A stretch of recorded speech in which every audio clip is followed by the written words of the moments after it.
All right, Zach. So today I was really excited to get together with you and talk about the Utah spring real estate market. And I just wanted to talk to our buyers that are actually sellers as well, that are out there getting ready for the spring market, give them some hints and tricks, talk about what you and I have seen is going to give them the most bang for their buck, get money in their pocket. And, just like guide them through the process because right now, this year, for the first time in many years, is actually going to be a spring market, which is what I would define as like usually you have ebb and flow in real estate, and there's always traditionally been like when they say spring market, like you and I can do like 75% of our business in that spring market, which is basically, I mean, sometimes it starts the end of February, sometimes it starts in March, always depends on weather here in Utah. But once Right. it starts, it'll go to like, let's say June, but then we kind of get into the summer market, right? And but anyway, that being said, this year I can feel it. Do you feel it? There's a I buzz happening. There is. And my coaching company, Buffini, they're like, get ready because we're gonna have a real live, normal and typical Utah spring market. So let's talk about what we can do to help our clients get ready. Perfect. Well, yeah, and just going over this as far as like the buzz in the air. Sometimes my wife and I will on the weekends, on Saturdays, we'll be like, "Hey, let's just go to open houses just to, go see a couple different houses." And so we'll go out there, and it's been fascinating to see the buzz that's been there this year that we haven't seen in previous years for the spring market. Just the amount of people we're seeing out and about looking at homes, I'd say is double what last year was. So that's always a good sign. As far as the biggest impacts when getting ready for spring and listing your home, cleaning the house is super important. Whether you want to do that or whether you want to hire a service to come in and do that, like that's something people will notice when they go in, to the kitchen, the bathrooms, everything like that. Cleanliness is going to be key. And then bright spaces, making sure to change out any light bulbs that have gone out, different things like that. And also changing certain paint colors, right? Certain paint colors can really add a whole different look and brightness to a room, and kind of just making it move in ready. Those are the three big keys that we're seeing right now. Yeah, and the other one that I mean, it pretty much goes with cleaning the house, but I'm going to separate it into its own category is decluttering. So, before you can even get to clean the surfaces, you've got to make sure that you've Mm. minimized because there's a way that we live and then there's a way that we sell, right? And the way that we live is like we have an extra chair in this room, we have an extra bookshelf in this room. Like, oh, we've got our exercise machine in our master bedroom because that's where we use it. So, every room kind of needs its function. So that is part of the like decluttering, cleaning. That is a big deal. Doesn't cost you money, does cost you time, could cost you money if you decide you'd rather pay someone than do it yourself. But I always tell my clients, money in your pocket. Anytime you're willing to spend organizing, cleaning, decluttering, best money you can earn because you're not having to put money into it, right? Right. And then, so spring is big in Utah, especially because of all the children. Utah is known for having a lot of children, and it's the most popular time to start moving because anywhere between like March, April, May, like people are like, okay, let's move now that the kids are out of school, or we know that they're going to be out of school, so that we can get settled, so that we can get them registered at their new school, so that we can be, some new friends before school starts again. So that makes it a really, really popular time here in Utah, and more buyers are shopping. There's like an a whole attitude. There's a whole like unwritten consent that everyone's like, this is when is the best time to buy and sell, right? Everyone kind of agrees.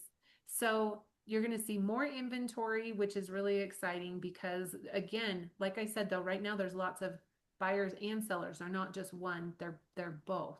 So that creates more listing inventory so that there's other houses for other buyers.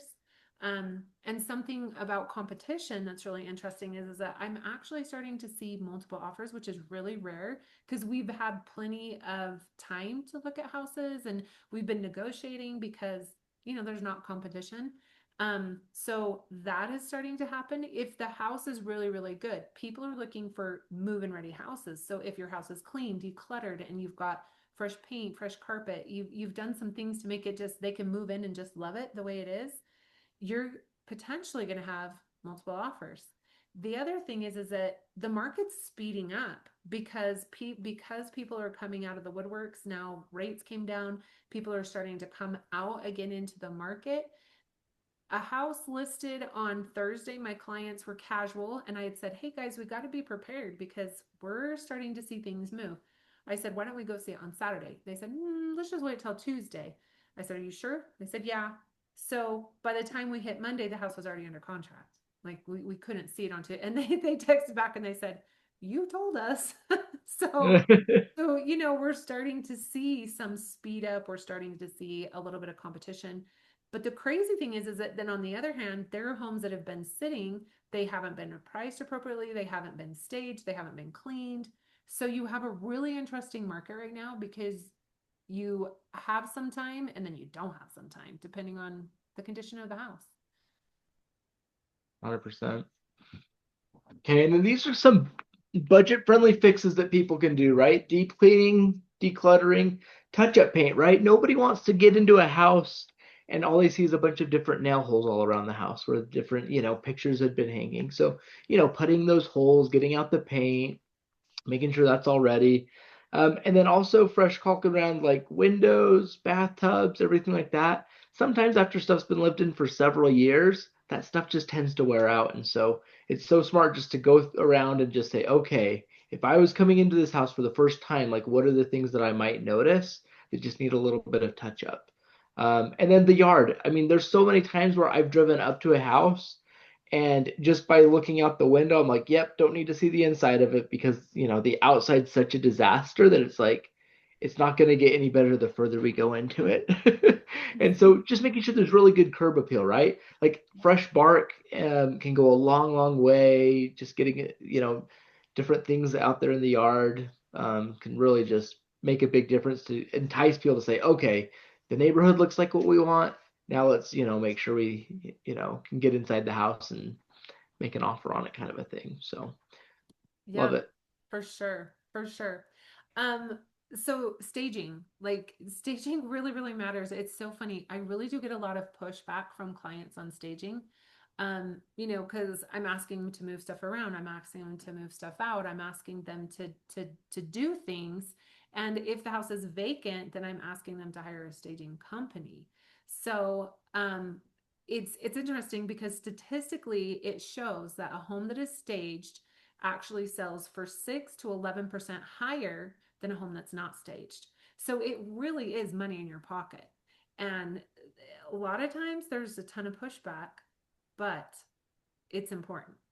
So walk me through real quick, Janet, on like pricing. Because when I think of staging, I'm like, okay, is this going to cost me 5 grand, 10 grand, 15 grand? Like, what are you kind of seeing in that staging realm to say, okay, this is about what the average cost is. This is where we're kind of making it the best bang for the buck. Yeah, that's a great question. So I've interviewed several staging companies and I work with several. My favorite right now is very economical. And what they do, it's like a base 1750, and that is for 6 weeks. And then after that, you pay a percentage per month. You can kind of maybe you can pay ahead of time and get a little bit of a discount. But the percentage per month, I can't remember, but I think it's only like 20% of the original fee. If you buy it earlier, then it might be like 10. But anyway, it's not a lot. And the coolest thing about that is staging. The other big thing that staging does is it reduces your days on market, so you get an offer sooner. So that also helps, right? But Right. when I say staging and with that pricing, what is included is you're going to do your main living area, so like your main family room, your dining, your kitchen, and then they're going to do your master bedroom, master bath, and then a main bath. And then let's say you have right when you walk in the front of the house, there's a formal living room, and you're like, yeah, we should get that staged. I think it's right around 350 per room. It depending on what they're putting in there, it could be a little bit less, a little bit more, but I have found that the stagers are typically pretty generous, and like sometimes they'll throw in like a front porch, or they'll throw in like a little laundry room, or they'll do a half bath. Like they do a pretty good job of making sure that the house really looks great so that you're going to be able to get the biggest bang for your buck. So great money spent there. Well, yeah, especially because I'm just thinking about that, right? Let's say it's around 2 to 3 grand to do the staging, but you're saying anywhere from 6 to 11% difference on, the outcome. And so, I mean, it's a significant amount. That's a really, really good ROI to put your money into. Yeah. So Yeah. now I guess the next thing is timeline, right? When we think about these things, if you're thinking about moving, start decluttering now. That'd be my number one thing, right? Because you can never have too much time decluttering Yeah. before Janet comes in and looks at the Yeah. house and does the CMA and everything. As far as on our thing, the best thing to do is to reach out to Janet first, because my very first question is likely going to be, what are we selling your home for, and how much money do we have to get for down payment for the next one? And so Janet, I'd say, is the very first place. Then next it would be to connect with me. Usually we like to connect about a month before you want to start actively looking, because that gives us time to get credit pulled, get anything fixed. Oftentimes what people don't see on the credit reports is sometimes there's just mistakes made by the bureaus. We actually have one client right now where currently there's a credit card that's reporting on their credit report, but they've never had that specific credit card. And so they're going and fighting that with the credit bureaus to say, hey, look, that's not my card. You need to get that off. And so it's a little bit of a process sometimes to do that. It takes a couple weeks. But that's the benefit of getting to, us at least a month before, so we can just make sure everything's clean and crisp there. And then we usually go through, get a full blown underwritten file from an underwriter. And then what we'll do is then say, hey, Janet, they're good up to X amount of dollars. And then that's when the active searching can kind of begin. So, Yeah, and it's really interesting because everyone, I mean, you and I do this too. Like we always think we can get stuff done quicker than we can. And so when you're starting to declutter, like you can get in a rabbit hole and you can start looking at memory stuff and you can start like boxing up this and doing that. Like you just get caught up, right? And your right, intention is like, oh, I'm just gonna kind of declutter here. And the next thing you know, you're packing up a box of like all of your kitchen stuff, which wasn't on your list of things that need to get done, but you did it anyway. And the other thing is that I feel like a lot of times clients get really overwhelmed, right? Like they know they want to buy another house, they want to sell, but they're like, that is so much, there's so much that goes into that. So that's why it's really nice when they reach out to me. Like I will be like you said, step one, let's get together, let's look at your house, let's come up with a plan, let's see what can we sell your home for, aka how much proceeds are you going to have to take with you to the new home. Because with that number then they can say, okay, hey Zach, now we know that more or less our estimate is between this and this much, so we're going to put down, we're going to pay off a car and then we're going to put down the rest, or we're going to use it all to, and then they can figure out like, so what do we qualify for. And then I always like to walk them through a list and say, okay, so, and let's be honest, everyone else is already going through the Utah houses and they're already looking and they've already flagged some in Bountiful or some in Lehigh or Draper or Harriman. They already have like their sights set. So once we look to see if they're finding houses, they're like, ooh, I would want to see that one. I would want to see that one. That means we're going to find a match. Like we have the right price range, we have the right amount of opportunities to choose from. So selling that house, we're going to be able to get them into new one. Because I think that's the number one fear that I run across when people are buying and selling at the same time is, what if I sell my house and then I can't find anything? Like my new house just isn't there, right? So right, it's really good to break it down and work together. Another thing that I would highly suggest is that the sooner people get in contact with us, the better it is, because I have this great referral. I just met with her. Before she contacted me, she got the house completely remodeled. Well, she put in new blinds. I would have told her not to. Putting in brand new blinds in a remodeled house isn't something that people expect, because think about new construction. It does not come with new blinds unless you pay extra. So in older homes, when they take them down and remodel them, it's not unexpected to go in and be like, oh, I'm just going to make a note. I'm going to need to get some new blinds installed, or I'm going to put up some curtains. So I would have saved her a few $1,000s there that she could have put in her pocket. Another example is another client, like same thing. People wait, they feel like, oh, before I call Jana, I've got to have everything done, ready to go. They bought a whole new fridge, and a fridge is considered a personal property. It's negotiable. The majority of houses don't necessarily come with a fridge. Sometimes you can negotiate it, sometimes you can't. So again, I would have never advised to buy a brand new fridge.